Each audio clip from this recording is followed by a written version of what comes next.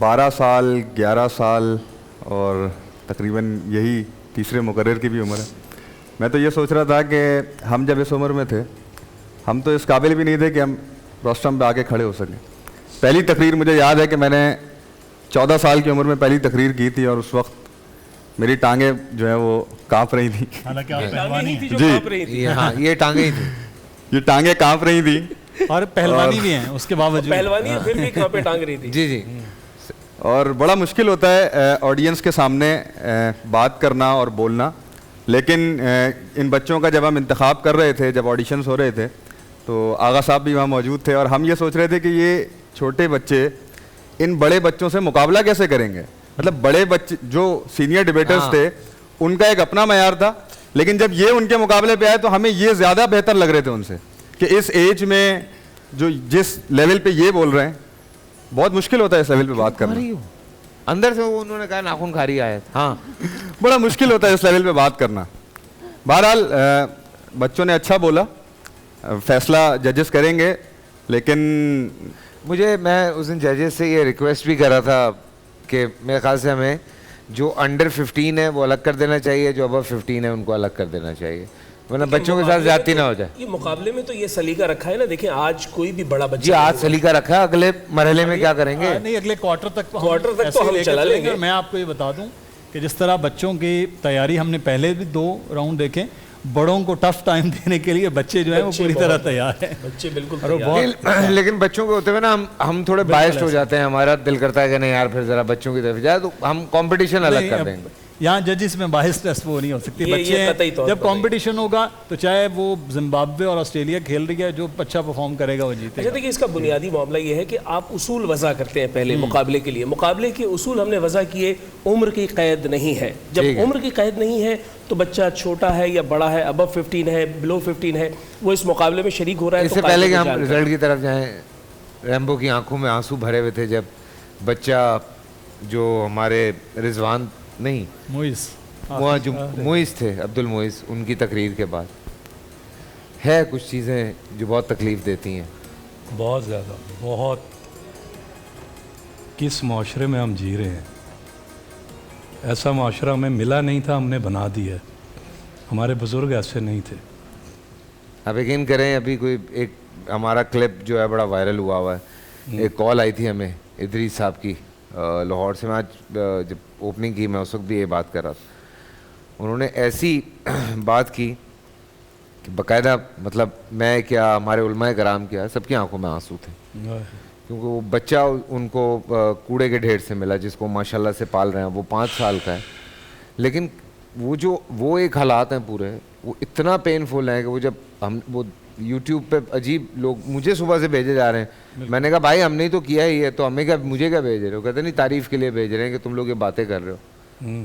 تو بہت خوبصورت جملہ کہا انہوں نے ابھی کتا کلابی, انہوں نے بہت خوبصورت جملہ کہا کہ ہم سے پہلے جو لوگ تھے, اکثر آپ نے دیکھا ہوگا اپنے سے پہلے والوں کو شکوہ کرتے ہوئے لوگ دکھائی دیتے ہیں کہ یار انہوں نے ہمیں کیا معاشرہ دیا. یہ کہہ رہے ہیں ہم سے پہلے جو لوگ تھے انہوں نے ایسا نہیں کیا, ہم نے اس معاشرے میں بگاڑ کا جو ہے نا حصہ ڈالا ہے. یہ بہت بڑی بات ہے کہ تسلیم کرنا اور اس کو قبول کر لینا.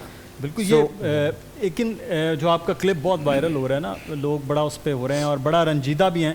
اور جو بچوں نے بھی بات کی ہے, ایک بالکل اس کے دوسرا پہلو 2 جو نظر آتے ہیں کہ ہمارے معاشرے میں وہ لوگ بھی ہیں جو کوڑے سے بچے کو اٹھا کر پال رہے ہیں.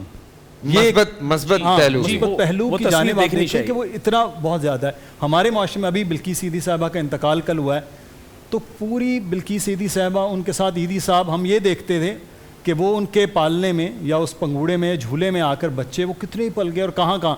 بہت سارے لوگوں سے میرے انٹرویو میں بات ہوئی تو وہ بہت اچھی جابس پر ہیں بڑے, تو وہ بھی معاشرے میں. پھر دوسری جو اچھی چیز یہ لگی, 2 منٹ اوپر لے لو تاکہ میں رزلٹ لے لوں, اور میں نے تھینک یو بھی کرنا ہے. بچوں کا جو ہے وہ بھی اس طرح سوچنا یہ بھی بہت اچھا ہے. باقی آج تمام بچوں کی تقریر کسی کی وقت سے پہلے تھی, کسی کی وقت کے بعد تک رہی ہے, مکمل نہیں ہوئی, لیکن اوور آل جو رزلٹ ہے اس کے مطابق آج کے مقابلے کے جو فاتح ہیں متفقہ دونوں ججز کے پاس بھی اور شاید پہلوانی کے پاس بھی, آخری مقرر جو عبد المعیز ہیں وہ فائنل کے لیے یعنی کہ کوارٹر فائنل کے لیے آگے